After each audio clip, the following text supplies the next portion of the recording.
Hey, what's up, guys? Welcome back. Droid Life Show, episode 80, 86. It is 86, July 3rd, Friday, July 3rd. Thanks for joining us. I'm your host, Kellen. With me, Tim. Tim, say hi. Hey guys, how's it going? Tim here. So we know that it's holiday weekend for most. This is an observed holiday day since July 4th happens to be on a Saturday. So we want to get in an early show and just talk about some stuff. We didn't get together last week, so there's actually all sorts of stuff going on. So we want to run through. So there's a lot of talk about T-Mobile and Sprint right now because, well, number one, their CEOs are attacking each other publicly on Twitter, which is always fun. But they also introduced some new leasing plans that we've been talking a little bit about lately. So I want to dive into those, make sure everyone knows what's going on. 1+2, we're starting to find out piece by piece what's going on there, when it's going to be revealed. Motorola dropped I want to say they dropped 10 updates this week on all of their phones that have been needing 5.1 for 8 months. It feels like we've done some reviews. Tim reviewed the Nvidia Shield. I did the Galaxy S6 Active. Ron did the Pebble Time. So we've got a bunch of stuff to talk about. So let's start with this T-Mobile Sprint drama stuff. So we got to go back like a week. T-Mobile started this new, what are they calling it? Amped, Uncarrier Amped or something like that. And so Uncarrier Amped is basically them going back over all of their Uncarrier moves and amping them up, if you want to call it that. And so they're tweaking a lot of those programs. So the first one was their Jump. So Jump, all capitals, exclamation mark, was their upgrade program that they initially launched. I think it's been 2 years now. And it allows you to upgrade early, and they've tweaked it over time. And now basically all you have to do is you can trade your phone in, I think, almost whenever, and they'll pay up to half of it off or something like that. So they announced Jump on Demand, which is a leasing program where you basically lease a phone for 18 months, but you can trade it in and upgrade up to 3 times per year and all this stuff. So they announced that. And then this week, Sprint announced a new leasing plan as well called All In. Brought in David Beckham, and the plan got all sorts of flack, and they've already had to change some things, and we'll dive into that in a second. But anyway, so John Legere, T-Mobile CEO, took a shot at Sprint over this new plan, as he always does, and basically called it garbage. And Sprint CEO Marcelo, is it Clore, Marcelo Clore, whatever it is. Sprint CEO, right? So he actually fired back, just went off.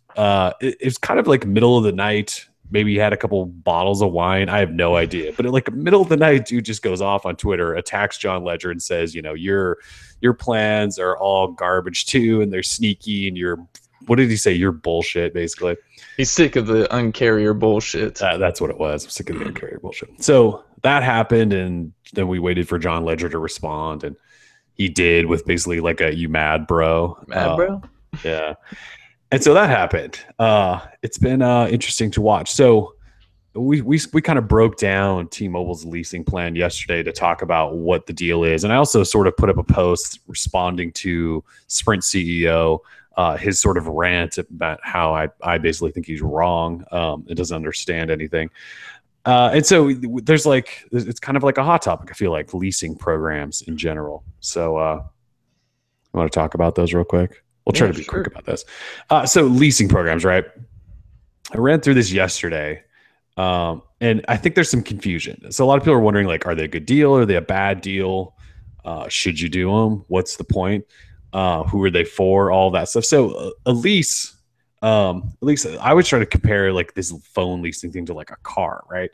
So if there's always this argument, should you lease a car, buy a car? And basically what it comes down to, if you want to lease a car, is you like having new cars all the time, and you understand that you're going to have a car payment, and you don't drive a lot, right? So, and if you want to buy a car, that means you essentially want to invest in a car, and you're probably not going to buy a new car every couple of years, and you're in this sort of for the long haul in terms of financing or something like that. So phone leasing is kind of similar. You basically pay a monthly payment for a phone, and the idea is that hopefully you can upgrade regularly.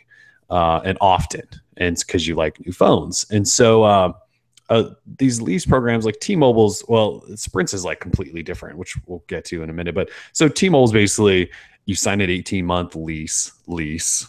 You could call it a contract if you want, because it technically is. And then you pay monthly payments on a phone, and you can upgrade up to 3 times per year. So if you're one of those people that likes to upgrade all the time, it's actually not a bad deal. Like, you pay a monthly fee for your phone, which just so happens to be basically the full retail of the phone divided by 24, even though it's an 18-month lease.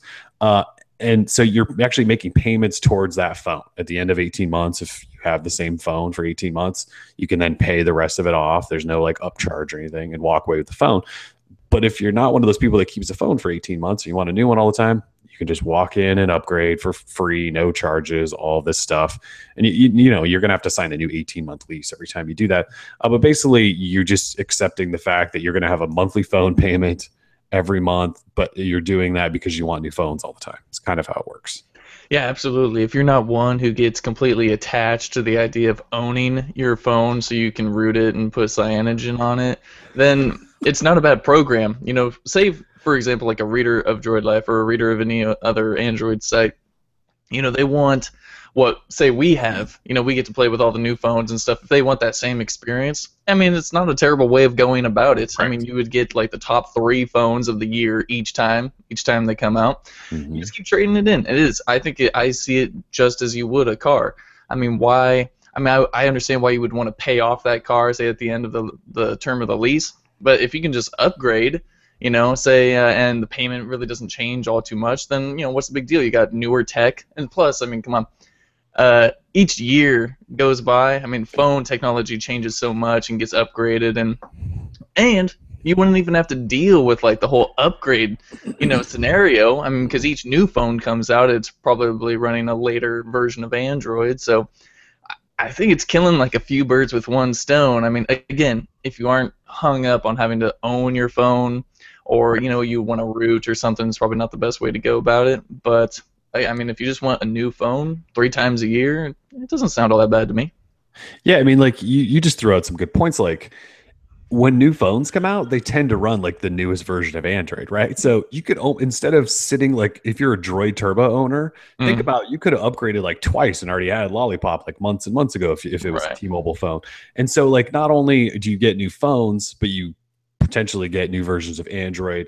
And also, 18 months in this industry is a long time. Like, we talk a lot. That's a lifetime. Yeah, I mean, when we review phones, we talk about, will this phone last the normal person 2 years? And sure, most phones nowadays are powerful enough. They'll last you for 2 years, but phones just, whatever it is, they start slowing down, getting a little jankier than normal as they get older. And so if you can swap for new phones all the time without paying anything extra ever, because that's the deal with this program, right? There's no upgrade fees and nothing due up front. You do have to trade in your phone, which is what some people would consider a downside. But like you just said, if you're one of those people that doesn't care about fully owning your phone, then swapping it in and out all the time for the whatever's new it just doesn't seem like that bad of a deal to me. It doesn't seem like that bad of an idea to me. I mean, I do that with cars. I don't see why I want to do it with phones. I mean, you can't get attached to things, man. You just have to let them go. Yeah, and it's not like phones are not investments. You know what I mean? Like, they're like a car, basically. You walk out of a store with a phone and they drop in value like crazy. And sure, some of them, like iPhones, right? They hold a little bit of value, and you could resell iPhones. Android phones, not necessarily the same deal. Galaxy S6 maybe. Some of the Galaxy S phones in the past have been okay in terms of holding value, but so with this, then you also don't have to worry about trying to sell your phone because you own it. You want to get some cash. You don't have to deal with that. I guess it all, like, you have to get it in your mind that you just don't care, that you're never gonna like have a stack of phones in your closet or something like that. Yeah, but really, I mean, who needs that anyway? I mean, unless it's you and I. I mean, unless, I don't know why you would want to go back in time to like revisit. Sure, if you want to like own an OG Droid, you know, go for it. That's cool. Right. But I don't need. Well, as an average consumer, I wouldn't need all those phones. It just seems like a waste of space and a waste of money, really.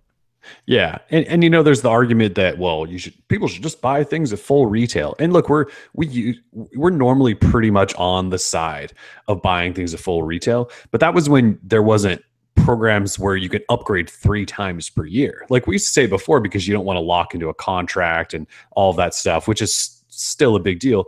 But if you buy a $650 phone, like I just said, you walk out the store and try to resell that thing, it's probably worth $500. I mean, it's one of those things where, like, if you buy a full retail, you're never going to get that full retail price back.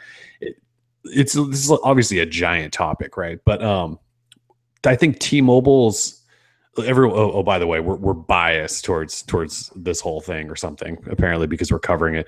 I think the big draw here is that while it's an 18-month contract, essentially, right? So this is sort of kind of off topic, but I'll try to get back to where I was going. So T-Mobile, they went away from contracts, right? Contract freedom and all this stuff, right? And with the 18-month lease program, you're basically back on a contract, if you want to look at it that way. Although you could argue that device payment plans are contracts too. Like contracts never really went away. Anyways, why this one is valuable, at least in my mind, even though it's an 18-month contract, is that you get to upgrade 3 times per year. So you could upgrade 6 times essentially in that 18-month period if you really wanted to. And so why that differs to what, like, the old contracts that we used to harp on and hate on, it's because they didn't let you upgrade. Like Verizon, they basically moved it to 2 full years you had to wait to upgrade your phone. And so you had to sign a contract and lock into a phone that probably wasn't going to last you 2 years, and you were just screwed. And so this thing, you're never locked into a phone for more than a couple months if you don't want to be. You can upgrade whenever, and there's no like hidden fees that we're noticing, at least at this time. So it's a confusing big subject. This seems like a pretty decent deal, like you said, as long as you're just fine with the fact that you're never going to own a phone. Like you're kind of renting a phone all the time, if you want to put it that way. Yeah, renting a phone's not bad. I mean, as long as you got to be careful. These phones still come in with the insurance, right? Or say if you don't pay for insurance, et cetera, et cetera. It's like $10 extra a month. Yeah, so this is one of the like sort of weird downsides that some people pointed out to me that I need to look more into, and it's it's like if you're on a lease and you damage the phone, you're definitely on the hook for some money unless you have insurance, right? So everyone probably should buy insurance, but like if you buy a phone outright and you damage it and you don't have insurance, you're screwed there too. So I don't really see that there's that big of a difference, but that's one of those things. Like you should probably buy insurance since you're leasing a phone. I don't know. Insurance is good to have. Yeah, and so it's $8 per month, I think, is what you have to pay. So yeah, that's not bad. Yeah. So that's T-Mobile's. Sprint, on the other hand, all in, baby. Yeah. So Sprint introduces this all-in wireless. It's a lease program. I don't want to say just like T-Mobile's because it doesn't seem anything like T-Mobile's. It's a lease program. It's $80 per month. $20 of that goes towards your phone lease, and $60 goes towards unlimited talk, text, and data. Massive asterisk up there next to data. So when they first introduced this, it was $80 and the pricing and the unlimited data and all that. But there was like this footnote, like way at the bottom of their press release that said, but that unlimited data, we're going to cap all video streaming to 600 kilobytes a second, which is like, I think I saw somebody like sort of try to measure that out. And it's basically like watching all videos in like either 360 or 480p or something like that. So like if you're on Sprint's data, not on Wi-Fi, and you try to watch YouTube, like good luck ever watching, on your big giant quad HD display or watching in like 480p. And so they took a whole bunch of flack for it, and rightfully so. And I think before the day was even up, like they issued another statement saying like, okay, sorry, we're listening to your feedback. We're removing this cap, but we still might have to manage our network, which essentially means like they're not going to be a hard cap on video streaming, but we still might have to throttle you regularly. And so that whole side of it is just really gross to me. It's all this buts and buts and buts and buts. So outside of that, the plan itself, I just don't know that this is that good of a deal. So I looked at T-Mobile's yesterday for a long time and tried to look at every angle of it and all this stuff. So Sprint's is quite different. You pay so basically Sprint's just locking everyone back into an old 2-year contract like you used to sign that everyone hated and wanted to get out of, right? That you signed a 2-year lease and it's $80 a month. And they say like $20 goes towards the phone. So at least they're being upfront with you and telling you how much the phone portion is. Cause you remember the carriers used to just wrap it all up, this like subsidy price, right? And so you're locked in for 2 years. I don't see anywhere where it says like you can upgrade at 6 months or 2 months or 1 year or 18 months. Like it basically just says like, this is what you've got for 2 years. And it's kind of crazy to think like, AT&T Next, there's like all these upgrade options, and Verizon Edge. Well, Verizon Edge basically sucks now. You have to go 2 years or pay your phone fully off. So Verizon's basically on a 2-year contract deal now too. But like AT&T and T-Mobile obviously let you upgrade all the time. This Sprint deal, like you wrote up the initial post on it. Did you see anywhere where it says like upgrading? Like I don't see any choice for upgrades anywhere. No, yeah, it wasn't really all about upgrading your device. It was about just everything for $80 being super simple because David Beckham couldn't understand what the other carriers were trying to sell him. So it wasn't about like, oh, get the latest phone whenever you want. It was all about just simple plan. We own. I mean, it just seemed like they kind of just controlled everything about. So it really okay. Like I've seriously, I've been reading like the fine print, looking everywhere, and so there was a ton of fine print. Yeah. It's hard to like kind of go through it all. Yeah, so it's a lease, right? So you pay $20 a month towards a phone. And at the end of that 2 years, you then have the option to buy the phone, right? And I would imagine Sprint's just doing like T-Mobile, where those $20 per month payments go towards a phone, and then at the end you pay the difference. So you're basically at 480 at the end of 2 years or something like that. 20 times 24. Sounds about right. Something like that. So then, if depending on what phone you buy, you probably owe a couple $100 if you want to own that phone, except that you're 2 years in and you probably don't want to own that phone anymore. You're probably going to get a new one. So and then the unlimited data stuff, that's obviously going to be throttled and slow. It's Sprint's network. There's only a couple phones. It says there's 3 phones. The iPhone 6, iPhone 6, 16 gig. Galaxy S6. Yeah. So it also says 1M9, but when I went on their actual site, I didn't see the 1M9 anywhere. I will point out that so $20 a month is for the iPhone 6 16 gig or the S6 32 gig. But if you jump up like to the next storage, it only goes up $5 per month. Yeah. So if you jump up to 64 gig on the Galaxy S6, it's only 85 per month. So they're basically charging you $5 extra a month for some more storage. So, yeah, so $60 a year just for double the storage. But so I don't understand Sprint other than what you just said. It's like a simple plan, right? You just know $80, I get a new iPhone, and then I get unlimited whatever, sort of. Like that's kind of where you're at. But I don't see the appeal there. No, there's no wow factor in this plan. And I of course I was watching John Legere's Periscope yesterday, and he just said no one cares. It's boring, and it's kind of unfortunate. I think the main issue is Sprint's network itself. It's not necessarily Sprint's plans or their marketing. I think their coverage really just blows. Like if I could actually use Sprint, maybe it wouldn't be such a big deal. But since their network is practically unusable. For it seems a lot of people. I mean, we see comments all the time where Sprint is just bad where they live, and that seems like everybody. But it kind of sucks. It must be hard to be at Sprint because you have such a bad image of what your network is like. I mean, how could you ever really fix that? That's tough to fix your network. Yeah. Yeah, so I mean, it takes a lot of time. Only T-Mobile was able to do it because they got some huge, settlement from AT&T, and they were able to start, pumping that into marketing and fixing up their network. But Sprint, like they need some type of huge cash infuse from overseas, from their new owners, and try and fix something because the marketing. I mean, who cares if you don't have the network? Then you can't really battle on the marketing side.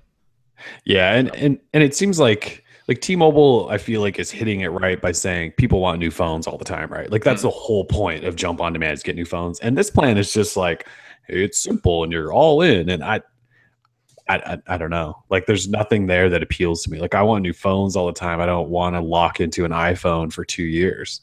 or Galaxy S6 for 2. Like that's the old way, I feel like, of smartphone thinking, right? Like when contracts were such a big deal, it was like it was even longer ago than that. I mean, like for years, people have wanted the new phone all the time, right? They want a Mhm. new phone every year at least, and this just seems to like it's taking us back to like the early 2000s, and everyone just has a phone for 2 years, and that's just what they have. Like we don't do that anymore. We want new phones all the time. Like I don't even see in this thing where there's like 1 year upgrade or like trade in your phone at a year and just sign a new lease. Like there's nothing. It just says like you are signing a 2 year lease and you have an iPhone for 2 years. That's just crazy to me. How do you compete if you're basically locking people into the same phone? I don't know. It's crazy, dude. They'll figure it out one day, I think. I mean, they're probably gonna have to. So Yeah, I mean, they might. I, I don't know. So then the third part to all of the Sprint T-Mobile stuff was that battle, right? That they had, mm, and so it was basically like Marcelo saying to John Ledger, like, "You're deceptive in the pricing of your phones, right?" And so I've seen people battle this back and forth. I'm clearly on one side of it, but so what he was saying was, you know, you're being so sneaky and shady with your pricing because you're only charging people $15 per month for the iPhone, and then when they go upgrade, it jumps all the way to like $27 per month or something like that, and that's sneaky and shady and yada yada yada. And like I don't see it that way at all. Like T-Mobile is pretty upfront in the fact that the iPhone priced at $15 per month is a promotional deal. Like it's a promotional deal to like bring some buzz to their thing. They're not saying like iPhone $15 for life and then flipping it and tricking you. Like it's like a promotional deal. Like if you go buy the Galaxy S6, it's like $28, I think, per month, and they tell you that. And then if you get the Galaxy Note 4, it's like $30 per month. Like it's like the pricing's there, and so I just don't see it as being shady. Like they're doing a promotional price, and the pricing's all laid. I don't know. I guess I don't get like why anyone thinks it's so sneaky and shady. I don't know. I don't know. I don't think it is sneaky or shady. I think John Leisure wouldn't be able to be so kind of open and transparent about everything if there was something to hide. Really.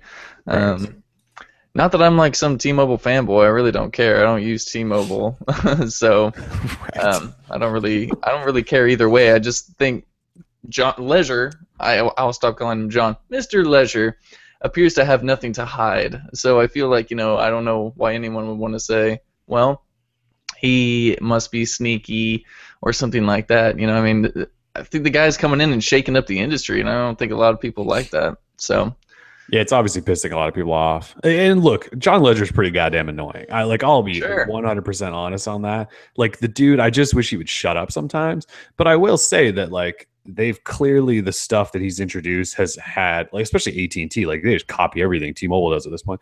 And so a lot of the stuff he's done has changed the way the industry works. And while I don't know that we've necessarily seen like pricing come down or anything like that, it has made it all more clear. Like now, like the price you pay for your phone is separate from your wireless service. And that used to be all shadily like bundled together and you didn't know. Mhm. Now it's all separate, which is the way it always should have been. And so everything's much more transparent now, which is good.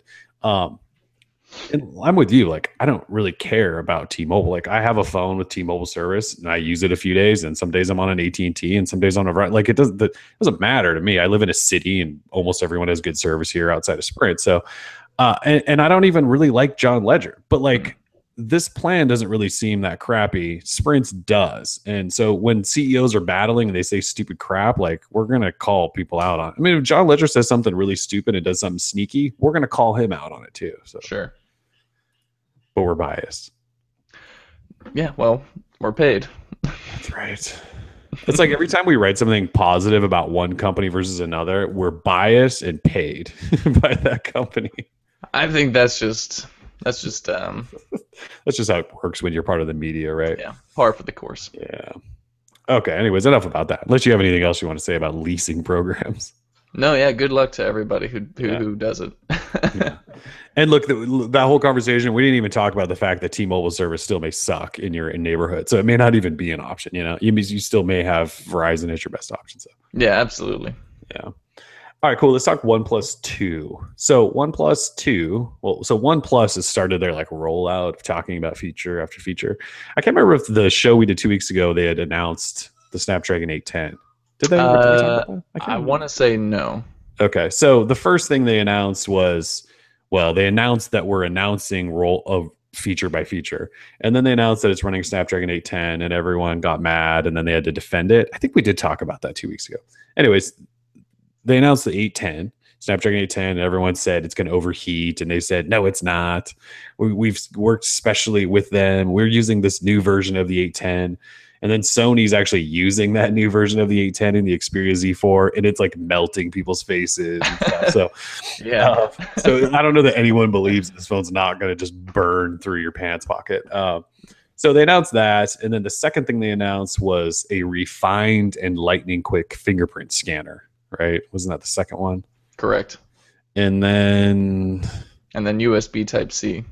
yes, and then USB Type C. So those are the only three official. Oh, and then we know they're going to unveil it on July 27th in virtual reality. Okay, let's talk about that real quick. So Okay. they made a big deal about it being in VR, and they were like, "We've made our own VR unit based off cardboard," and then come to find out they only have 1,000 units.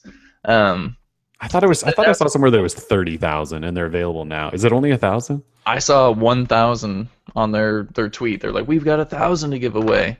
I mean, I would hope they have more, but I saw 1,000, and that was either on Twitter or directly on their site. I saw it yesterday or the day before, and it Yeah. was 1,000. I was like, "Oh, damn, okay." So no one will be watching this in VR unless you already own cardboard, Right. because I'm guessing I won't be able to watch it in Gear VR on my Samsung phone. Probably not. Yeah. Probably So, not. the whole VR thing that can just die. Um, that seems really kind of just ridiculous. I'm sorry, OnePlus. I don't really want to stand next to you while you unveil this phone. I'd rather sit in the audience and like just watch you do your thing. Like I don't need to be a part of your team It saves or us a anything trip. like that. Saves all of us a trip to China, right? Absolutely. Yeah, I mean, if they could like, take me out on the street, I want to see the Great Wall and all that, like that'd be cool. But if I just have to stand on stage with you and be all awkward, I don't know what to do. Yeah, I don't know either. Okay, so let's see. They think their fingerprint scanner will be faster than Apple's Touch ID, right? Didn't they say something like that? Mm-hmm. They basically said like one quick tap takes you right to your home screen. You can store up to 5 fingerprint profiles. So it's basically, a fingerprint scanner like any other fingerprint scanner, but they think it'll be fast. So that's nice. We also uncovered a Bluetooth SIG uh, filing for it, which shows 3 models actually coming out, which is kind of a big deal. We thought last year there was 1 model that came in 2 storage sizes. Now we're looking at potentially 3.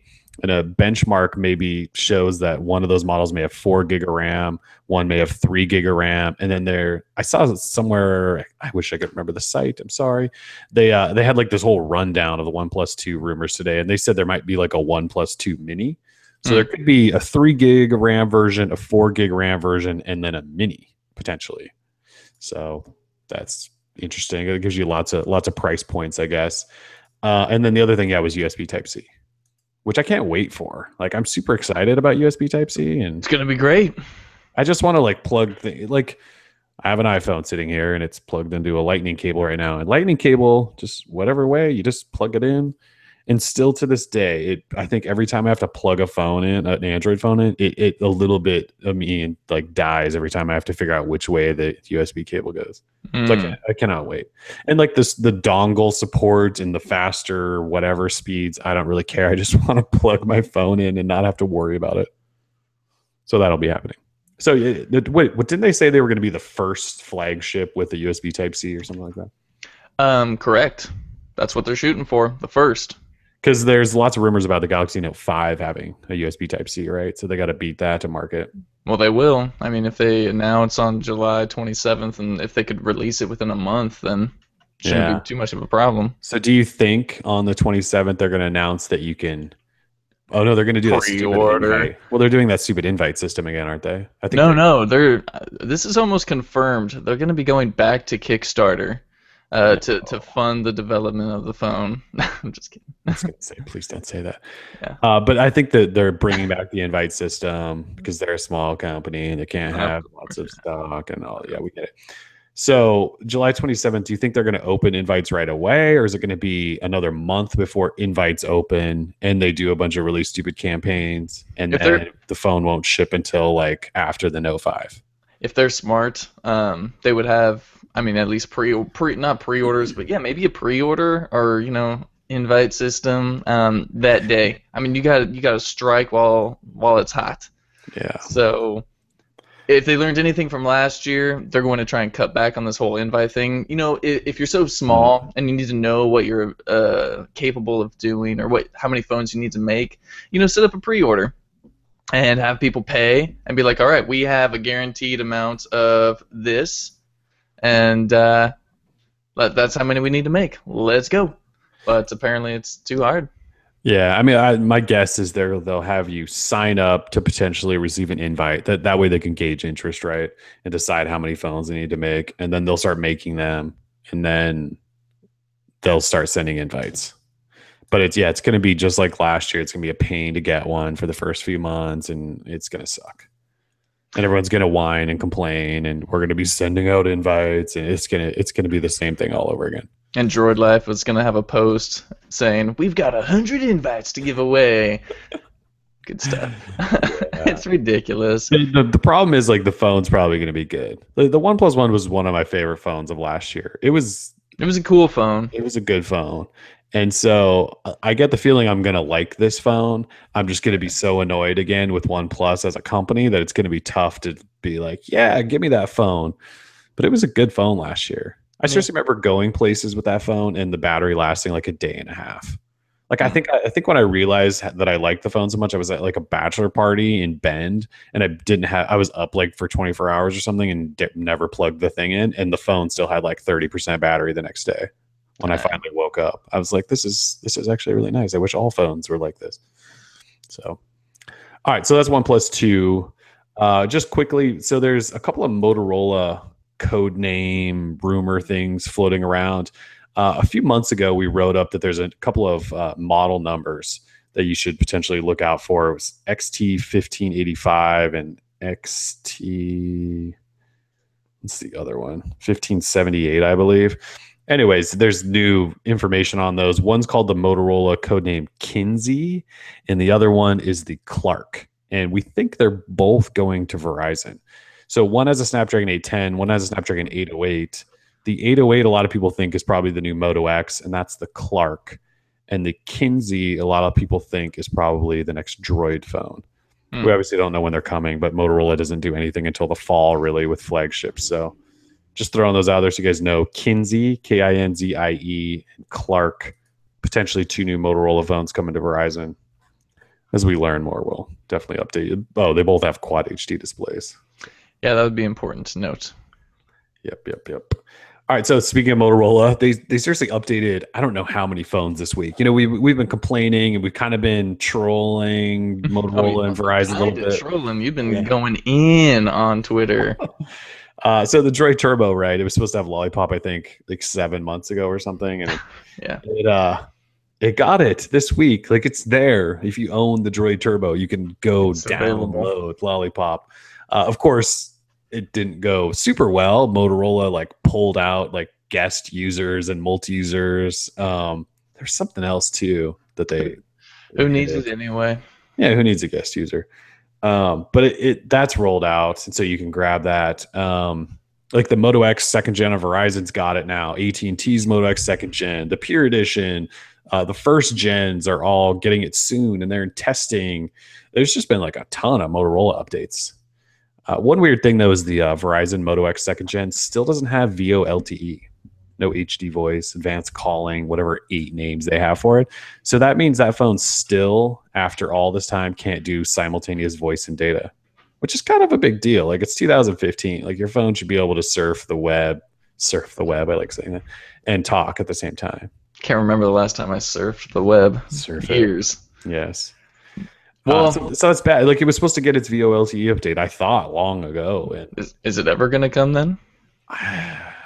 well, the phones usually get support for what, like 18 to 24 months or something. So probably, but it'll be a year too late and everyone will Uh, be pissed. I get the feeling that Verizon is having a big problem getting VoLTE to work with Lollipop, even mm, though Google in 5.1 basically built in HD calling or Wi-Fi or HD right. calling, HD voice, whatever the hell it is. Um, but I get the feeling that Verizon and Google and Motorola and whoever, they're struggling to get it to work. I think that's why the Turbo was delayed. Because remember, the Turbo got its VoLTE update with Lollipop like in December. I Mm. mean, I'm sorry, with KitKat in December. And then it was supposed to get Lollipop, and they just kept delaying and delaying and delaying. So I think that's probably the problem, especially to see Lollipop come to the Moto X and not have it. That's just not good. It's odd. Anyway, Motorola doing lots. Actually, Verizon. How many updates did they push this week? Like the Oh, Galaxy Note Note Edge and the Edge. Yeah. G4 got one, and G4. so I think both S6s, the Edge and the regular one, got a little update. I think the little S5 got a little update. Like Verizon was like stockpiling updates, and I'm sure we missed a couple. I don't know. There was all so many, and so many were minor. It's Christmas in July for Android fans. Yeah, it was all months and months too late, probably, but it's here. Yeah. It's here. Okay, so yesterday, one of our readers pointed out an FCC filing for a Google product, mystery Google product, that we think might be the new Google Glass. So, as you guys all know, Google Glass was killed off. The original was killed off by Google, moved it under Tony Fadell, right? Did they move it under Nest? I think so. Yep. Google Glass now under Nest. And Well, they basically said, like, we're not going to release anything until it's really ready. Like, we're not going to beta test in public like we did last time. We're going to release this when it's a real product. And then, what was it, in April, the Wall Street Journal said, it's coming soon, the new version. And now this filing pops up. And the product name, at least in the FCC filing, is currently GG1 at Google Glass GG. I mean, you could jump to that conclusion. That could be silly of us, but it's called GG1. And Google and FCC covered up like any revealing information whatsoever in this thing. And normally they categorize products in FCC filings. Like it'll say like, this is a smartphone, or this is a tablet, or this is a wearable, a watch. Like it always says. And this thing, they just completely removed it. So they're trying to hide it, but it has 802.11ac Wi-Fi, 2.4 gigahertz and 5.5 gigahertz, has Bluetooth Low Energy. It has a charging cable so you can transfer data to it. It has a rechargeable, non-removable battery. And the FCC label, it happens to be in the firmware, not on the device. And you access it by swiping around in menus. So it just kind of seems like when you start stacking all that stuff together, like this is potentially, well, and the fact that the screenshot of the FCC label is this rectangle, just like it is on Google Glass. So, it's not a stretch. I mean, you were asking me yesterday. You were like, "This looks like something that would be on Glass, right?" I was like, "Oh yeah, totally." I mean, it kind of matches up pretty good. Doesn't take too much imagination to do it. But then again, I mean, it's Google Glass, so who cares? well, yeah. I mean, in the end, like I have Glass out because I was trying to get it to load up yesterday. Oh yeah, ooh, that's so nice looking. Look at Dang. that. Yeah, because I put the glasses frames on there. Is that shale? This is shale. Man, that was a good choice. Good choice. Anyway, it Better doesn't than work. I blue. booted it up and it doesn't work. Like everything just force closes. Uh-huh. And since I can't get into any sort of setting or menu anywhere on anything, there's nothing I can do. Like I can't even turn debugging on so that I can then flash images or anything. Like it's just dead. Like there's nothing I can do. So yeah, that's a good. How much was this? 1,500? 1,500. That was a good 1,500 spent. I looked on just like around, did a Google search for the error I was getting, and people were throwing up like Google Plus threads, and most people said I couldn't fix it. Google had to send me a new one. So, Well, either you could get a new one or you can make your money back by publishing a YouTube video of a Google Glass drop test or a hammer test, water test. I mean, any of them will work. that's true. We could, although there's probably been so many now that it would get like 500 views. So. Maybe. Anyways, there's a potential new Google Glass at the FCC. And the interesting thing is that we gotta try not to look too much into these, but they hold back like the photos and all the stuff and all the actual revealing information, and they put dates on when that stuff goes public. And it was all set for like, I want to say like mid-November, which is right around when like the new Nexuses come and stuff like that. Oh yeah. Nexus Glass, here we come. Oh man, that would be so cool. All right, so in sort of random and annoying and frustrating news, Hangouts got updated to version 4.0 on iOS before Android. So a couple weeks ago, the guys at Android Police posted up this a preview sort of. They got in a hold, I think, of an early build of Hangouts 4.0 on Android, and they showed it, and it looks like the UI has been all overhauled, and the UI looks nicer than it does now. Not necessarily a bunch of new features, just a UI overhaul. And so we've been waiting for it to show up on Android, and then Hangouts all of a sudden this week got updated to 4.0, and it looks just like the stuff that we saw on the Android leak, except it's obviously on iOS, and it's nice, except it's on iOS. It just it sucks. I hate it when Google does that. I know like they support all platforms. We're used to it now, though, you know. Yeah, we are. But I want this, like, obviously we use Hangouts a lot. Like that's how we talk through work. So I communicate with my family and friends is through Hangouts. And it's the most frustrating to use app ever. And so I want the update bad. But is it legit? It's pretty nice. Yeah. I think, what would just make it perfect for me is if, how Google Play, like whether you're in an app listing or on just an app page or whatever, you can always swipe out the menu, the slide out menu, like doesn't matter. So with Hangouts, you can't. If you're in a conversation, you actually have to hit the back arrow to go back a screen. And so I switch between accounts all the time. And so I always have to hit back, then swipe out. And so like that extra tap drives me insane. I know that seems silly, that one tap, but like if I could just swipe out the menu whenever I wanted, switch accounts, it would be so much easier. Totally.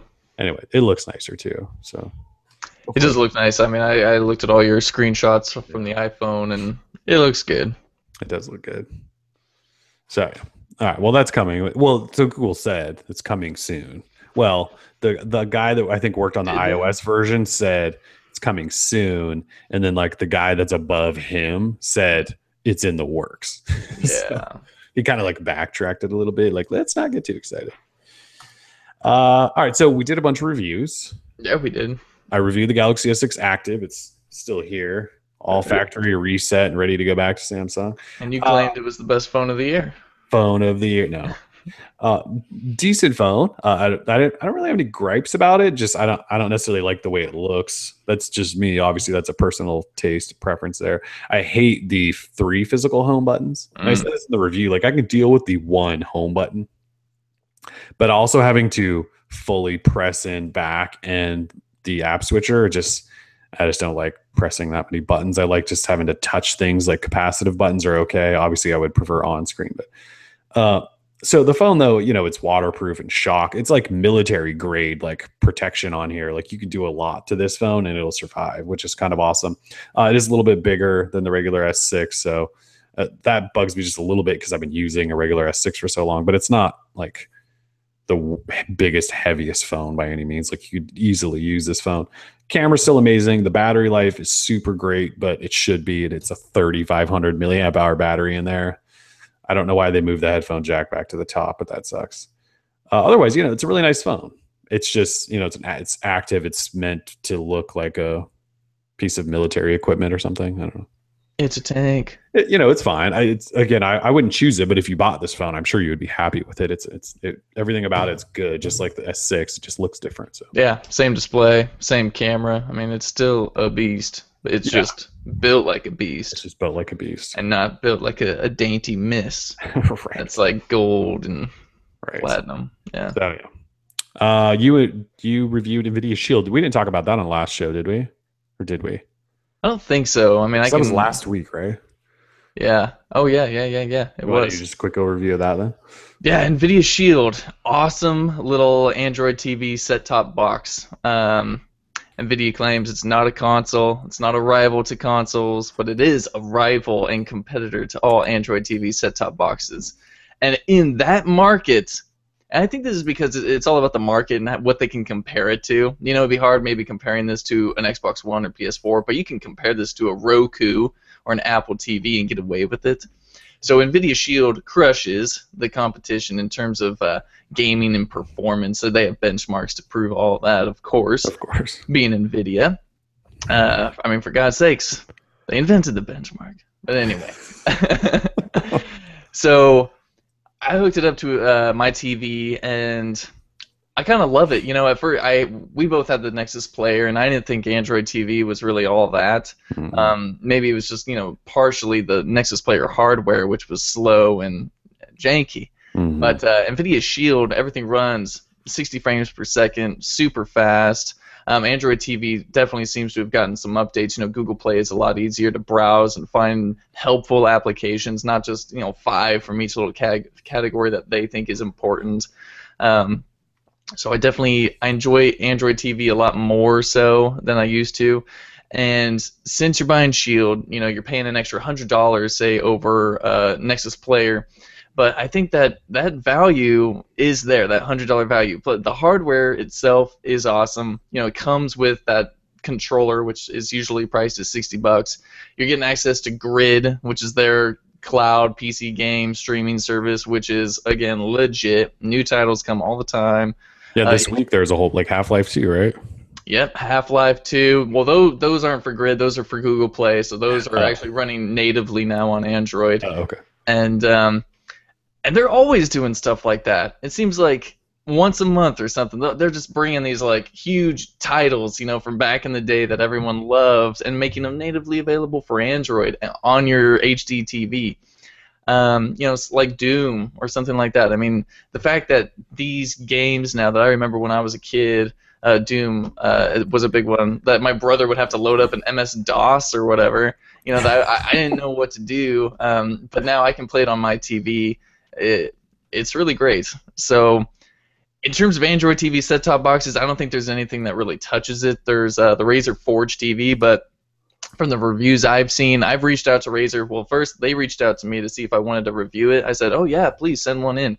And they have yet to get back to me. So clearly, I think they're working with stuff and trying to figure out, you know, what is people don't like about their box. Because if you go to Amazon, I mean, you could buy a Razer Forge TV, and the ratings are really bad.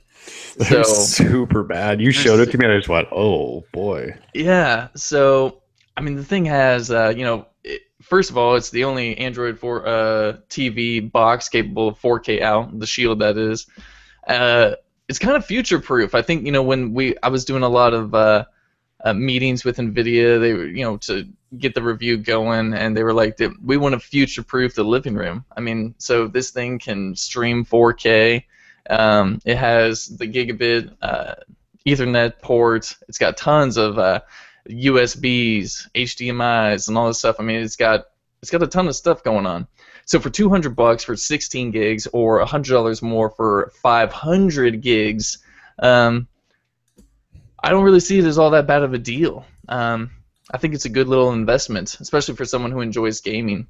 Yeah. If you aren't going to be gaming all too much, maybe you can get something else. Nexus Player would probably suit you just fine. Maybe an updated version of the Nexus Player that's coming out, or heck, even a Chromecast will treat you just fine.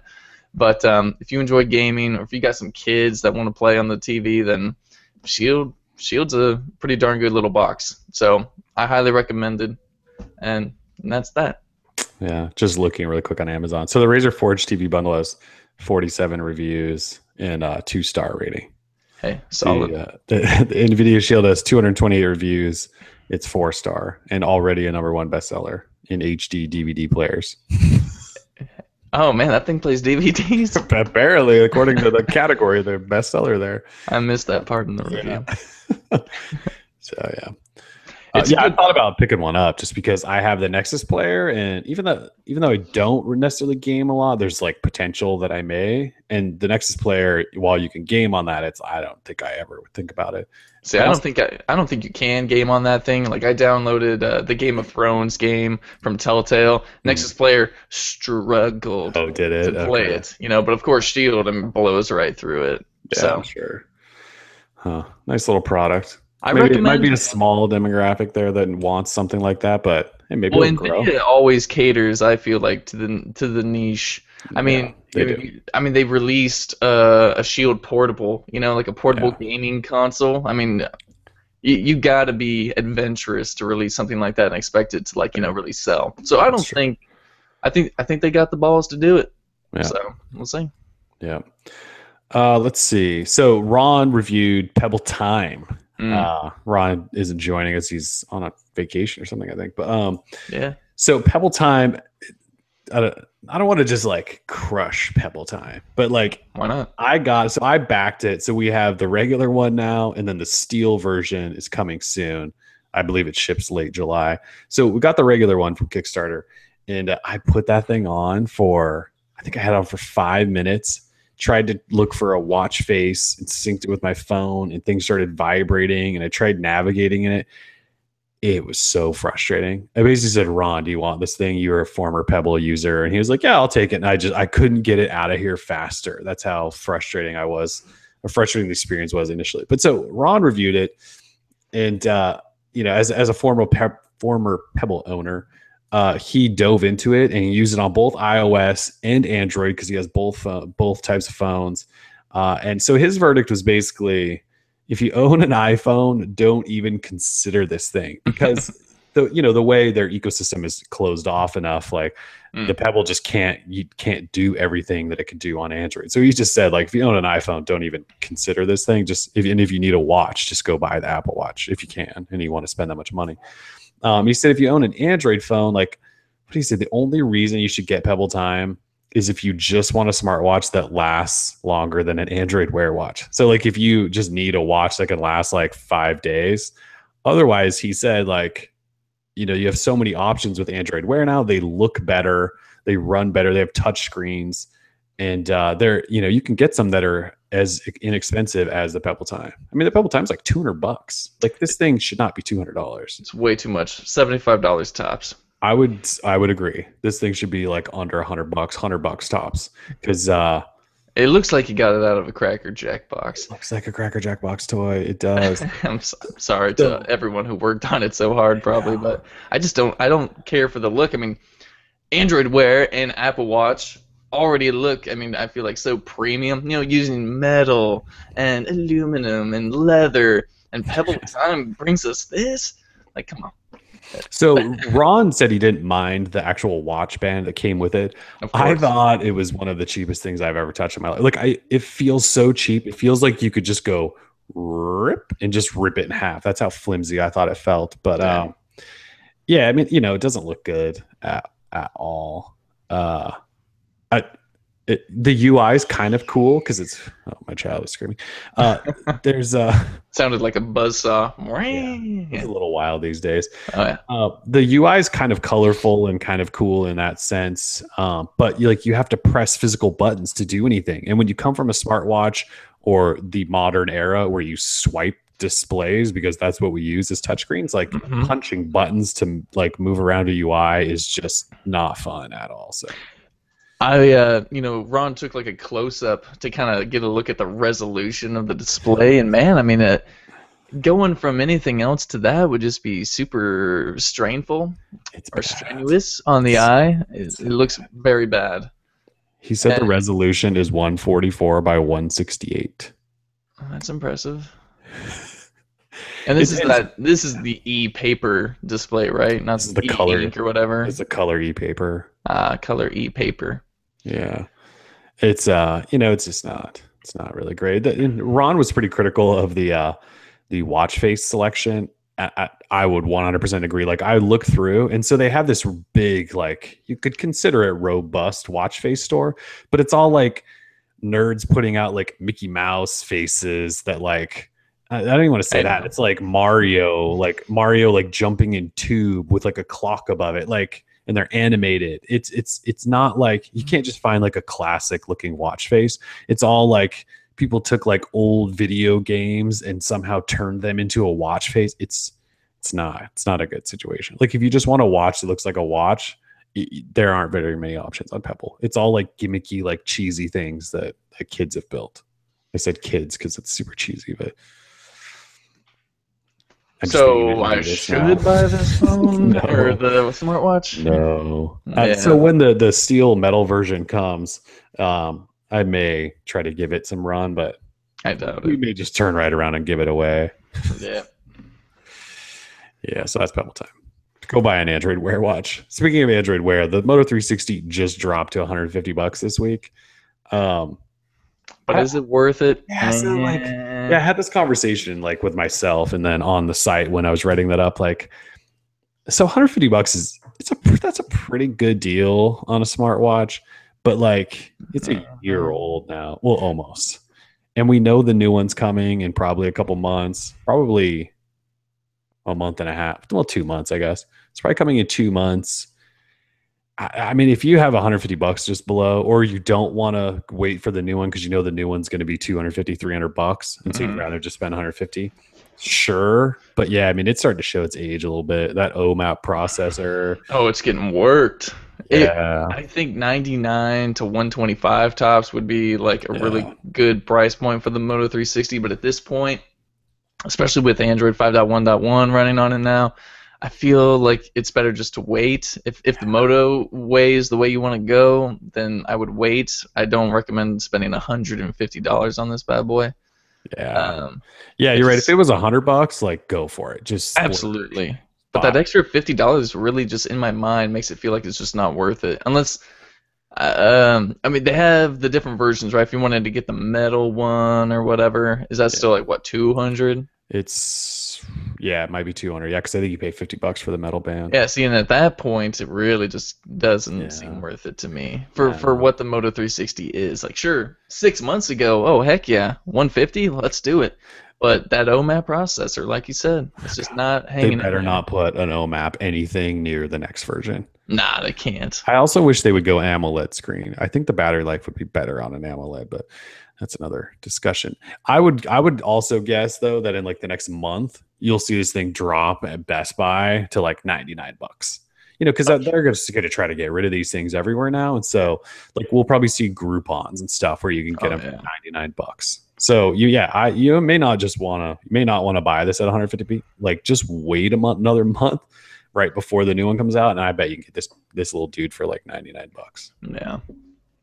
or refurbed for 75 bucks or something. I don't know. Refurbed? Yeah. All right. Just quickly, we asked a poll earlier this week that said, "What's the perfect smartphone size?" Hmm. And our poll struggles mightily these days. So let me pull it up here. We asked this, like, these are one of those questions we kind of ask you guys every year Mm-hmm. See if and anything changes. see if anything changes. So 5.1 to 5.5 was 50% of the vote, which I believe was the same thing the year before. Or was it 4.6 to 5 dominate the year before? I think it was that one, the latter. Yeah. So last year, 4.6 to 5 was 55% of the vote. And then this year it changed to 5.1 to 5.5. People are liking it bigger, but what I thought was interesting was that the 6-inch Plus didn't really change all that much, even with the release of the Nexus 6. Yeah. Kind of bummed to see that not too many Shamu fans voted on that poll, unless all the Shamu owners actually voted, and there's only like 200 of them. You know But what's really odd is in the new poll, because you kept the poll options the same. And right, so like there was the 4-inch to 4.5-inch category. And a year ago that was right in the middle. Like it was 8% of the vote. And this year it dropped only to 2%. I can't even tell you a phone that has that kind of display size anymore. So I don't know like why. I mean, like I guess that could be a really Moto nice size, but Moto G users or something like that. I think the Moto G is like a 5. What's the Moto? The Moto E I think is like a 4.7, and it feels tiny. There you go, Or Moto. it's maybe the Moto E is 4.5, but it feels, it's funny how that's small. It's I mean, ridiculous. the original Droid X was 4.3, and it was the Hummer. You remember that was the phone it's called the Hummer? It's 4.3.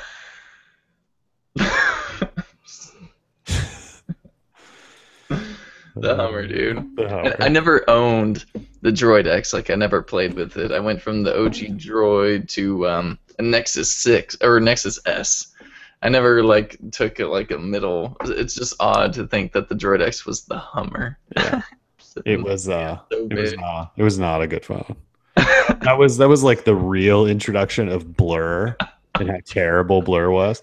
I remember like that was when we had just barely gotten our start. We weren't that old. And yeah, I walked. I think I've told the story, but I was like before we had like PR contacts, right? And I was like, I'm gonna go to a store like that morning and buy it. And like they turned me down because I wanted to pay full retail. They were like, you can't buy this at full retail, only contract. And I was like, dude, what? Yeah, got turned down at the door. The Droid X2 wasn't too bad, if I recall. It was pretty bad too. It was the same phone, like the same exact body, and then they threw like a slightly newer, terrible OMAP processor in it as well. They didn't change the resolution or the camera or anything. Like it was one of those where you kind of went, did you do anything? It's kind of like the HTC One M8 to the M9, except well that got worse. Hmm. The Droid X2 didn't get worse. It just didn't change like at all. Oh, too much. That's too funny. Yep. Let's see. What do I think would be the perfect smartphone size? I think I'm in that 5 to 5.5 range. Absolutely. Like, we basically have settled into, I think, that 5.1, 5.2. Hopefully the new Moto X stays there. Like the Galaxy S6, stayed at 5.1. So hopefully Motorola does the same thing. Mm-hmm. Yeah. Oh, that's right. Somebody just said Droid X2 is a Tegra 2. It went from That's OMAP right. to OMAP Tegra to a 2. Tegra 2. Oh, that was a huge deal. It was the first phone with a dual core. Yeah, that's right. It was one of the first with dual core. It didn't have LTE because it was just before LTE, I think, right? Yeah, But yeah. Shout out to Wade County. Totally forgot about that. That was the first time I really ever remember hearing about Tegra and all that stuff. Wow, good times. Holy crap. You almost forget about Tegra. Because I like the early Tegras, yeah. Nvidia is still referring to them as Tegra. Yeah, it's like the Tegra X1. Tegra X1, all that. Yeah. Tegra K. That was when Tegra was going to take over the industry, and then Snapdragon just went and snuck in there. And it was like, we have LTE. Yeah, the problem was LTE became the standard, and Qualcomm holds all the chips. Nvidia was too busy like gaming in their basement instead of worrying about LTE. Yeah, so then they struggled. They slipped up a little bit. Yeah. It's all right. No, whatever. Yeah. All right. You have a game you want to talk about? Well, real quick, before the game, I wanted to talk about Project Fi real quick. So I received my welcome kit, and so I got it all. Finally. What's funny is like I'm basically your neighbor, and I got mine, but you have yet to hear anything about yours. Checking status right now because every single day since like they put this new status thing up, it still says like we're still determining. Like I don't even have like the 2-week countdown. That's kind of sad, dude. It's really sad. Yeah. So I got Project Fi. So far, so good. You know what I really like about it is the Project Fi app. So right when you open it up, it gives you an overview of your account, shows you how much you're paying for, shows you can look at your daily usage, you can manage your plan, shows you your number, your payment method, all that, a lot of good settings and stuff, all your billing. It's just a really nice app, but my only issue is, so I live in my home, right? I live in my home in the sense that I work from home and all that, so I'm here a lot. So I'm always on Wi-Fi, which is good because my issue with this is that it runs off of T-Mobile and Sprint and Wi-Fi. So when I go outside, I don't live in like the greatest T-Mo or Sprint coverage area. So I went outside yesterday for a change, and I turned it off, and I was like, okay. It has LTE, but I've never seen it over half of LTE. It's always kind of right there in the middle, or it's like a quarter of the bar or half of the bar. So it's kind of upsetting. Maybe if I go downtown, it'll be a little bit better, but I have it running on LTE right now, and I have the speed test app, and we're just going to see what kind of numbers I can pull down with Project Fi. So we're going to begin testing the ping, but regardless, so far yesterday it seemed good. Like I had to use the GPS nav, and oh boy, that was good. We're killing it. Oh, did we get a meg? No, not even a meg. So right now I was at 79 millisecond ping. Yeah, So we're struggling. We're living in struggle city. What the hell? How's that even possible? I don't know. That's Project Fi. Yeah, I don't have it. It says I have 0 bars right now. I don't live in the boonies or anything. I No. live right next to Intel and Nike and Nvidia. Right. Like I have all these big players right here. You And would it's not like you're surrounded by buildings that would be killing your signal. Like you're in no, a house, like in a neighborhood. exactly. So I got point 0.5 down, point 0.7 up. How is that even possible? Like even if you were on like a sorry, my child is screaming. Oh, it's fine. If how is that even possible? Like 3G is faster than that. Focus you. Yeah, it's that's real bad. So clearly this is running on Sprint at the moment. And that's another problem. They don't tell you what you're running on. It just says Fi network. No, damn it. Like I want to be able to just not connect to Sprint if possible. Like I appreciate it, but I don't want that. Like just keep me on T-Mo or Wi-Fi. But of course, when I'm on Wi-Fi, everything's super fast and all And you that. can't force anything, right? It's supposed to just do it all automatically, and it It's never all really tells automatic. you. Doesn't tell you nothing. I mean, it'll definitely tell you when you're on Wi-Fi or the LTE, but so When you far, hit a Wi-Fi hotspot out in public, does it does it have a special icon or is it just a normal Wi-Fi icon? I have not. So I'll need to go to like Target or something because they always have like open Wi-Fi or whatever. Starbucks. I'll just need to do that. I wasn't able to go to somewhere that had open Wi-Fi yesterday, but I will. I mean, I just signed up yesterday, so for the next month, I will be using Project Fi as my numero uno service provider and seeing how it goes. I mean, it's not a bad deal. $50 for unlimited talk, text, and then 3 gigs of data. Although I did have to pay an extra $2 for regulatory fees and all that. Oh, Google, those corporate bastards, making me pay that extra $2. But it's cool. Oh, here's another problem. The phone you have to use, the Nexus 6, so big. Yeah, I mean you haven't spent a lot of time with the Nexus 6, right? Like No, on I a daily haven't. basis. Yeah. Yeah, I mean, I'm coming from a Galaxy S6, and this feels so good in hand. But So like on my going hand, it catches a break when I hold this. exactly. It's not Shamu. It's not a whale. Yeah, so it's hard. Oh, Tim, can you show us signal strength in dBm? Well, of course I can, sir. Just don't show your phone number. Yeah, I'll try not to do that. Yeah.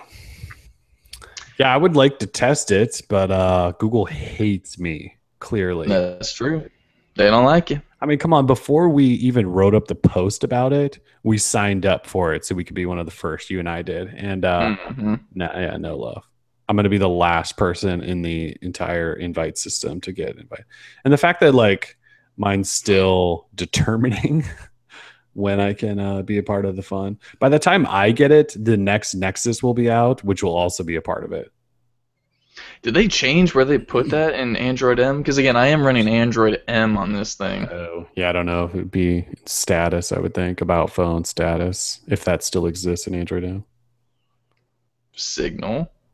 And when you hit on Signal, there's just nothing. Oh, there's just nothing. They don't want you to there. know. Google's like, we're hiding this in Fi. Oh. Found it. It's under SIM status. So that makes sense. So network, Fi network, signal strength. Negative 116 dBm 24 That's pretty bad, ASU. yeah. That's really bad, yeah. That's why you have like 0, not even a meg down. Makes sense. Where do I want to be? What's the sweet spot? I think like 80s. Yeah, so 116, not very good. Well, again, what T-Mo and Sprint, they just don't have any like building penetrating bands. So when you're sitting by a window, you would think you'd still be all right, but no. No, clearly not. Well, that should be a fun month. This ain't no brick house. I mean, it's like a cookie cutter townhome. So I don't know what the problem is. But either way, yeah, it's going to be a great month. I'll be doing a lot of testing. I wanted to go outside, do some periscoping, but I probably won't be able to do any periscoping on a cellular network with that type of speed. Not in your neighborhood, apparently. Yeah, not in my neighborhood. But hey, life goes on. At least we have Fi in the building. And you got the welcome kit. You got the free charger and case and all that fun. Even if you don't buy the phone, you still get the welcome kit. It comes with the free charger, which is like a sweet little charger. Here, I got the kit right here. I can grab it. Yeah, everything's super like high quality, right? Oh, everything. It looks super nice. It comes in this really nice box. It has the Project Fi logo. It's a. I think they just reused a Nexus 9 box. That does look like one. Yeah, I'm pretty sure it's the same damn thing. So you get this nice little box that comes with all these goodies right inside. I had little earbuds. Yeah, little earbuds, which has a dual port, so turn air drum solos into air drum duets. That's cute. It's got your little juice charger, and it's got a Nexus 6 case. I don't believe this is a special one of those special like living live cases or whatever they call it, but it is a case nonetheless. In this case, the way you would know is if it towards the bottom had like a little button. Well, it's all white and it's hard to tell. It has a Project Fi logo on it, so it's hard to like tell. But it's a cool little service. I mean, setting it up was super easy, Nice. and so I'm all about that life. Anything that's easy. Anything. Sweet. Well, I'll let you know how it goes. Yeah. I really just wish they allowed the Nexus 5 to do it. Then I would be happy. Yeah. Yeah. Awesome. All right. Do you want to talk app game and then we'll wrap up? Yeah, sure. I have one app I want to talk about. It's called Never Alone. This is a game that is currently exclusive to Nvidia Shield. I know I keep doing that, but I'm sorry. They keep pumping games out that are awesome for Nvidia Shield. It's called Never Alone. I wish I knew more about the history of this game because I'm positive that it's not new or anything. This was apparently on over 75 best of 2014 lists, but it was never available for Android, but now it is. So you play as a wee little Eskimo girl who befriends this all-white Arctic fox, and you have to figure out what is causing this never-ending blizzard that has basically wreaked havoc on her village. So, very cool game. I believe it cost $15 for Shield, but it plays unlike any game that I think I've ever played before. It plays like a console game. It looks like a true console game. Looks awesome, plays awesome. Oh, the story is amazing. I mean, if you're into like cute animals and little foxes, then you can't go wrong with Never Alone. So I'll link that in the chat, but I'll be writing it up next week, I think, as its own little separate post because it definitely deserves that. I announced its availability, but I didn't know anything about the game, so I didn't write about it. But now that I have played it and I've gotten pretty far and unlocked some achievements, I'll definitely be writing it up. So definitely give it a look. It's in the chat, and that's that. Rhyming accidentally. Are you muted? Hey, how about now? There you go. Yep, I can hear Sorry, my child's in the background going wee. The sun is totally just like you can tell like how fast the sun moves because it just like crushing me as the show goes on. All right, so I don't think we have anything else then. You have anything else you want to throw out there? No, I think that'll do it for me. Thanks everyone for joining on this technically holiday. Yeah, so everyone have a safe 4th of July holiday. So we're like in a drought here in the Northwest. You can't even like really light off fireworks, I don't think, anywhere. My hometown in Montana and Whitefish, they basically shut down like 4th of July. It's kind of sad. That is kind of sad. Do it anyway. Yeah, it's the drought. California sent their drought to us or something. Stupid California. Sorry, Cali. He doesn't mean it. I don't. I do like California sometimes. All right. Sweet. So, yeah, thanks for joining us again. July 3rd, episode 86. We're Droid Life. Peace.